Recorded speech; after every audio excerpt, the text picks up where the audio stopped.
Hello बच्चों, आपकी खुशी, आपकी तैयारी, आपका सपोर्ट इतना बेहतरीन फीलिंग दे रहा है हमको कि पूछिए मत। और हम जब उत्साहित हैं तो निश्चित तौर पर जो है सो हम आपको भी उल्लास और खुशियों से भर देंगे। और इसी सिलसिले में हम आपको यह भी कहना चाहेंगे कि जिसका मस्ती जिंदा है उसी की हस्ती जिंदा है। ये बात सब लोगों को मालूम है कि जब हमेशा खुश रहने वाला आदमी ही दुनिया का हर जंग, हर खुशियों और हर मुकाम को हासिल करता है। बस आपको पेशेंस रखना है, धैर्य के साथ काम करना है। एक ग्रुप, मैंने पिछले वीडियो में ये बात आपको बताया था कि बेटा एक काम करना है कि जैसे मान लो बोर्ड एग्जाम में आप परफॉर्म करने जाओगे, अपना एग्जाम देने जाओगे, तो उस समय में क्या होगा कि आपने कितनी मेहनत करी, कितना आपने प्रयास किया, कितने वीडियो को रिपीट किए, कितनी बार देखे, पर एक शिकायत थोड़ी बहुत आपसे आती है कि आप वीडियो को पूरा नहीं देख रहे हैं। उसको पूरा देखेंगे तो उसकी गहराइयों का एहसास होगा।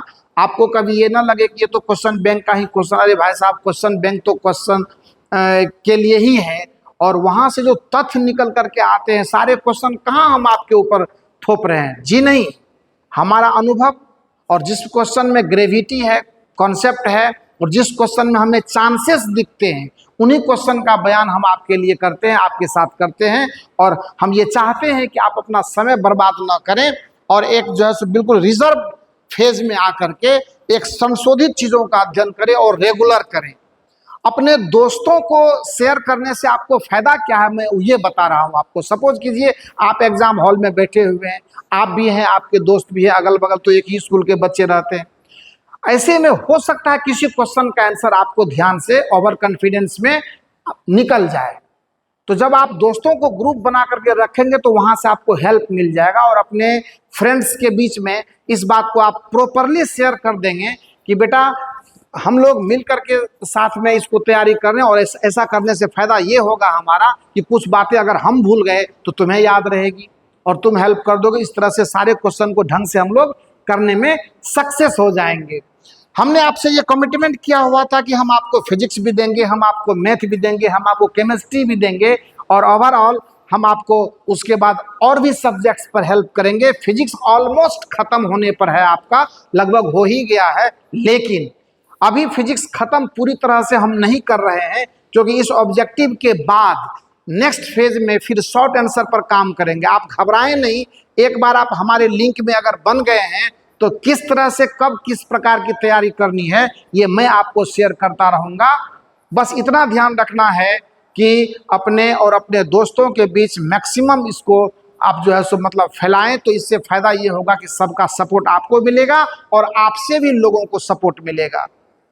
बस उस समय के लिए तैयार कीजिए अपने ग्रुप को, आज के लिए नहीं कि एग्जाम हॉल में जाकर के हम एक दूसरे की हेल्प करने में सक्सेस कर जाए। आज देखिए, मैं चैप्टर वाइज एक पैटर्न नहीं कि अब पहला चैप्टर, दूसरा चैप्टर, तीसरा चैप्टर, जी नहीं।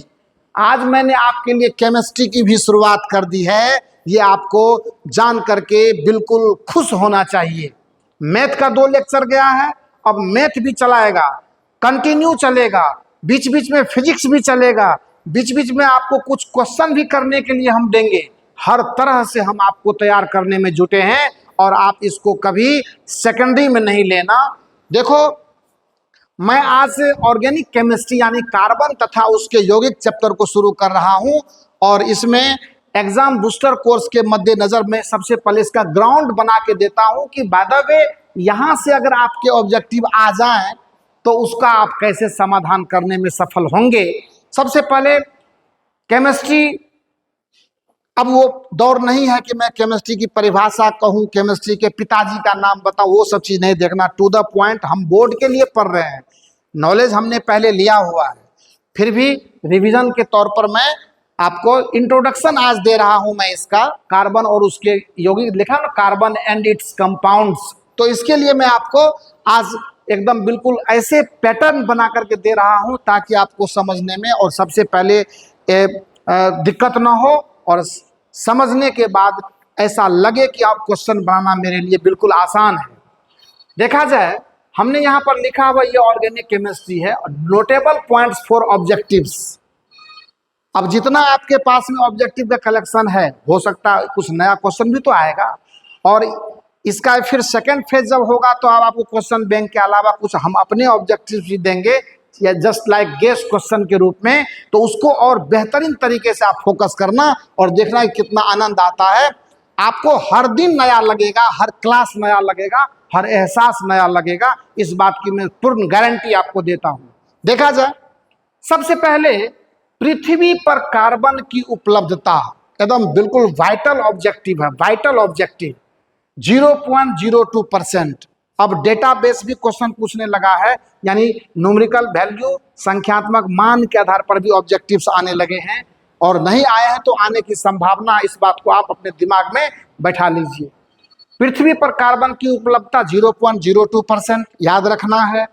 वायु में कार्बन का परसेंटेज 0.03%। आपको तो पता है कि कार्बन डाइऑक्साइड है, ऑक्सीजन है, नाइट्रोजन है, बाकी और सब बहुत सारे गैसेस हैं।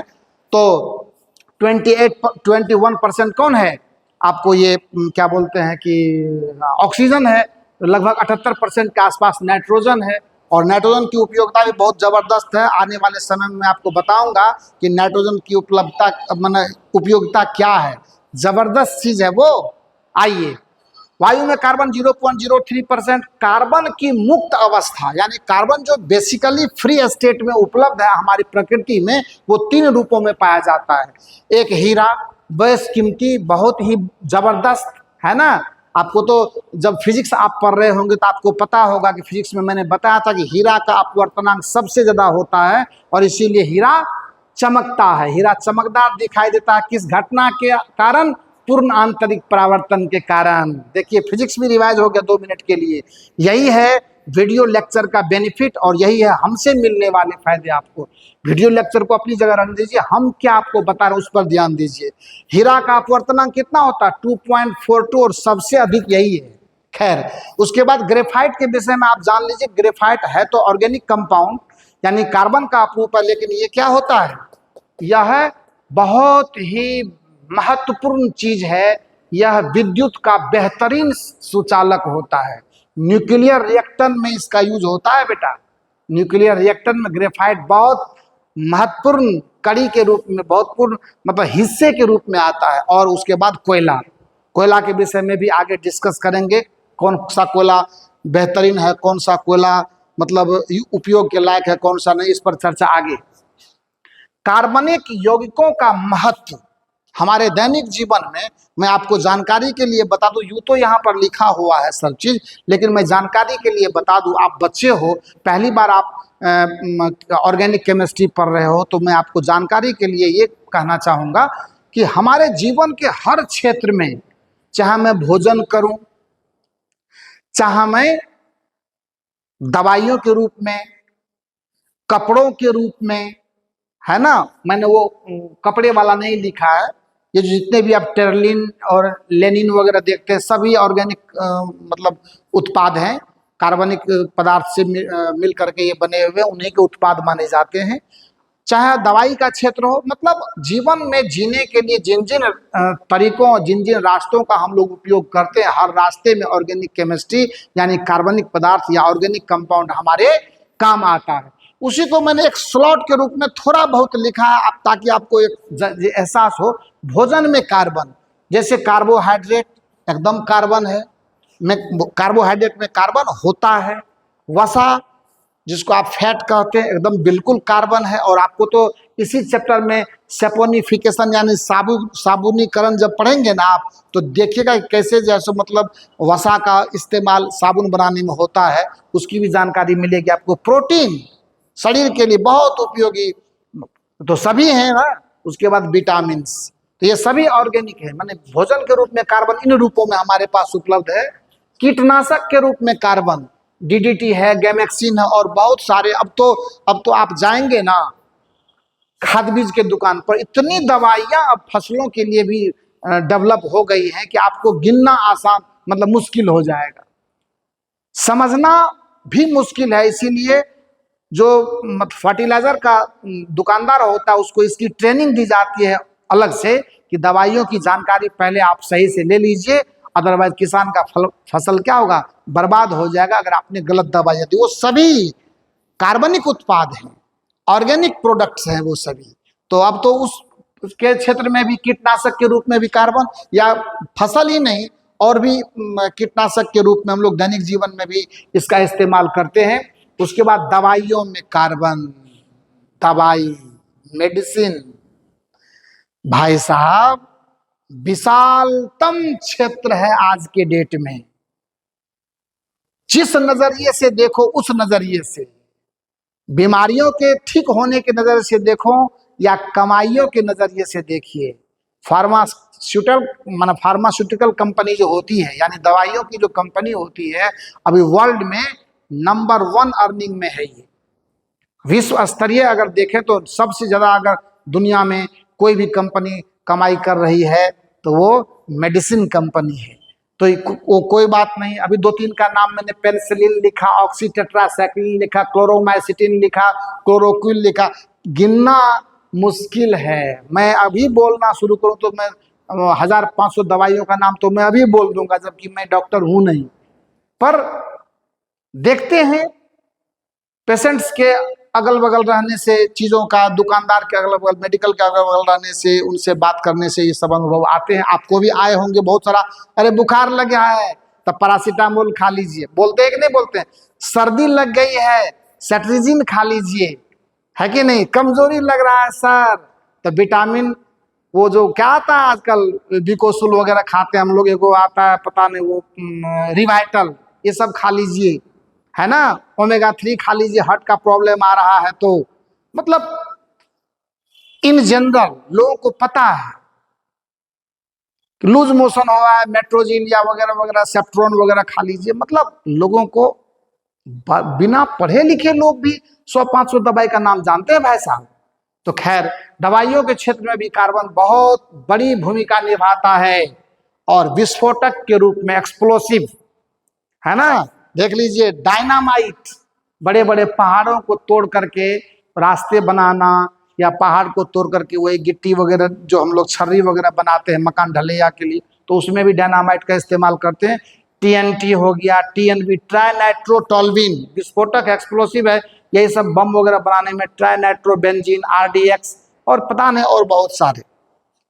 तो कुल मिलाकर के ये जो चीजें हम लोगों ने अभी देखा इंट्रोडक्शन के तौर पर, ये केमिस्ट्री की शुरुआत का सिर्फ एक एहसास आपको करवा रहा है कि सर ने आज हम लोगों के लिए केमिस्ट्री की भी शुरुआत कर दी है। तो निश्चित बात और विश्वास की बात, क्योंकि वादे से पीछे हटना हमारा मतलब तो कम से कम वसूल नहीं है। हम जो कहते हैं वो करते हैं और निश्चित करते हैं, क्योंकि आपने हम पर भरोसा दिखाया है, ये साधारण बात नहीं है। आज के डेट में आप हमारे भरोसे अपने बोर्ड एग्जाम को अगर रख दिए हैं तो मैं कभी बेईमानी नहीं करूंगा, और मैंने आपसे वादा किया कि मैं 400 प्लस में स्कोर दूंगा तो मैं आपको दूंगा, और मैं फिर कह रहा हूं कि मैं 400 प्लस बोला हूं दूंगा तो मैं दूंगा। लेकिन ध्यान सिर्फ ये रखना है कि वीडियो को पूरा देखिए, उसको जब तक पूरा नहीं देखेंगे हमारे मेहनत का कद्र नहीं होगा, और जब हमारी मेहनत का कदर नहीं होगा तो आपका ज्ञान, आपका नॉलेज भी नहीं बढ़ेगा, और तब वो जो गारंटी हमने लगाई है आपके लिए, उस गारंटी की हम गारंटी नहीं लेंगे। इतना कुछ जानने के बाद अब आप ये जान लीजिए कि मतलब ऑर्गेनिक केमिस्ट्री बेसिकली हाइड्रोकार्बन और उसके डेरिवेटिव्स का ही केमिस्ट्री है। जितनी भी चीजें पढ़ें आप, जितनी भी चीजें पढ़ें आप, जितने भी तरह की बातें करें आप, ये हाइड्रोकार्बन एंड इट्स डेरिवेटिव्स, मतलब उसमें डेरिवेटिव्स का मतलब क्या, हाइड्रोकार्बन में कुछ नए नए जो व्यवस्था हम लोग जोड़ते हैं, फंक्शनल ग्रुप, कभी एसिड की बात करते हैं, कभी अल्कोहल की बात करते हैं, कभी नाइट्राइल की बात करते हैं, कभी एस्टर की बात करते हैं। ये सभी क्या हैं? इन सभी को हम लोग हाइड्रोकार्बन के साथ जब जोड़ते हैं तो उसी को हम लोग डेरिवेटिव्स ऑफ हाइड्रोकार्बन कहते हैं। हम आपको बताएंगे हाइड्रोकार्बन क्या है, हाइड्रोकार्बन कितने तरह के होते हैं, क्या ओपन चेन होता है, क्या क्लोज्ड चेन होता है, संतृप्त हाइड्रोकार्बन किसको कहते हैं, और संतृप्त हाइड्रोकार्बन किसको कहते हैं, और बहुमूल्य, सबसे बहुमूल्य चीज जो होगा इसकी श्रृंखला जब हम आपसे बात करेंगे, खुली श्रृंखला और बंद श्रृंखला पर जब चर्चाएं स्टार्ट होंगी, तो एक बहुत ही महत्वपूर्ण रिएक्शन आपके सामने आएगा जो एसिटिलीन से बेंजीन बनाता है। और यह एक ऐसा रासायनिक प्रतिक्रिया है जो कार्बन की खुली श्रृंखला को कार्बन के बंद श्रृंखला वाले यौगिक में कन्वर्ट करता है। ठीक है, अब यहां से थोड़ा सा और आगे चल करके देखते हैं कि हमें क्या मिलता है। आपके लिए कुछ बेसिक बातें, जैसे मान लेते हैं जीवन शक्ति का सिद्धांत किसने दिया, तो ऊलर ने दिया। पहला ऑर्गेनिक कंपाउंड किसने बनाया, कौन सा वो कंपाउंड था, तो ये सब चीज तो आज के डेट में आपको मालूम है कि यूरिया सबसे पहला ऑर्गेनिक कंपाउंड था जिसे लेबोरेटरी में बनाया गया। पहले लोग कहते थे कि जीवन शक्ति के सिद्धांत में क्या पढ़ते हैं आप, ये सब प्रकृति की देन है, जीवन शक्ति का है, मतलब ऊपर ने हमको दिया, यहाँ कोई ताकत उसमें नहीं है, यहाँ की किसी ताकत से ये चीज मिलने वाला नहीं है। जीवन शक्ति के सिद्धांत में हम लोग क्या पढ़ते हैं, जीवन शक्ति के सिद्धांत में हम बेसिकली यही पढ़ते हैं कि सजीवों में कार्बनिक यौगिकों का निर्माण एक अदृश्य शक्ति द्वारा होता है। 1815 ईस्वी में बर्जीलियस ने यह सिद्धांत दिया था, और पहला जो ऑर्गेनिक केमिस्ट्री है ना वूलर ने बनाया था वो यूरिया था। इस बात की भी जानकारी हमें आज के डेट में होनी चाहिए। और यूरिया का फॉर्म सूत्र क्या होता है, पहला कार्बनिक यौगिक, पहला कार्बनिक यौगिक जो प्रयोगशाला में, हाँ लेबोरेटरी में बनाया था, प्रयोगशाला में बना, शाला में बना, उसका नाम एकदम पता है यूरिया। यूरिया का फार्मूला एकदम याद रखना है।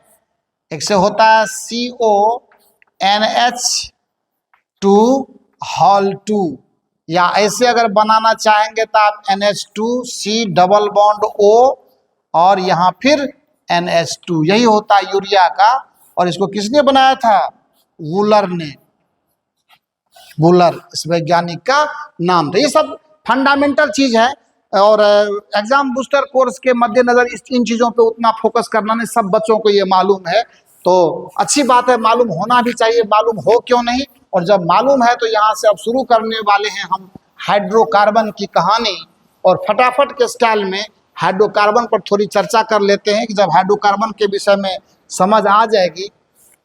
देखो, अगर कोई बात बच्चों को मालूम रहती है तो बच्चे कहते हो ये सब चीज तो हम जानते ही हैं। बेटा आप जानते हो क्या, ये हमको पता नहीं है, ये हमें भी पता है कि आप ये बात जानते हैं, लेकिन उसके बाद भी रिवीजन जरूरी है इन चीजों का।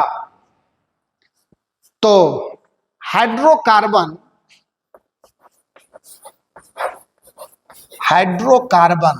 और and it's derivatives, carbon and it's derivatives, ये चर्चा का विषय होगा। और इस पर अब क्वेश्चन वगैरह की शुरुआत हम लोग करेंगे। सबसे पहले हाइड्रोकार्बन का मतलब होता है हाइड्रोजन और कार्बन का एक साथ आना, हाइड्रोजन और प्लस कार्बन, यही आपको बना के देता है हाइड्रोकार्बन, है ना। यही बना के क्या देता है आपको, हाइड्रोकार्बन बना के देता है, हाइड्रोजन प्लस कार्बन जब मिलते हैं तो यही बनाता है हाइड्रोकार्बन। हाइड्रोकार्बन यही है hydrocarbon, hydrogen plus carbon hydrocarbon, ठीक है ना। तो अब कार्बन के साथ हाइड्रोजन का जुटना, तो सबसे पहले आप ये जान लीजिए कि जब भी कोई रासायनिक यौगिक किसी भी प्रकार का, वो चाहे ऑर्गेनिक हो या इनऑर्गेनिक हो। अब जैसे सल्फ्यूरिक एसिड, ये तो हाइड्रोकार्बन ग्रुप का नहीं है, या का ये ऑर्गेनिक कंपाउंड नहीं है। NH3 ऑर्गेनिक कंपाउंड नहीं है। HCl ऑर्गेनिक कंपाउंड नहीं है। NaCl बहुत सारे हैं। अगर ऑर्गेनिक केमिस्ट्री ये दावा करता है कि हमारे बहुत से डेरिवेटिव्स हैं, हमारे बहुत से कंपाउंड्स हैं, तो इनऑर्गेनिक में भी कोई कम नहीं है, बहुत है। लेकिन कार्बनिक और अकार्बनिक यौगिकों में फर्क यही है कि अकार्बनिक यौगिक जितने होते हैं उनमें कार्बन नहीं पाया जाता, और कार्बनिक यौगिक जितने होते हैं उसमें कार्बन पाया जाता है निश्चित तौर पर। बट एक बात यहाँ पे बहुत बड़ा अंतर है कि कार्बनिक यौगिक जितने भी बनते हैं वो सहसंयोजक यौगिक होते हैं, और अकार्बनिक यौगिक जितने बनते हैं उनमें वैद्युत संयोजक बंधन भी हो सकते हैं, सहसंयोजक भी हो सकते हैं। वो जैसा चाहे वैसा करें, ठीक है। अब ये समझना होगा कि सहसंयोजक बंधन और वैद्युत संयोजक बंधन में क्या फर्क है और ये दोनों बंधन होते कैसे हैं, इस पर चर्चा बहुत जरूरी है। और इसकी चर्चा हम आपको अगले वीडियो में करेंगे। आपकी थोड़ा सा भूख जिंदा करके रखना हमें जरूरी था, और इसीलिए मैंने जो है सिर्फ लिख करके आपको जगाया।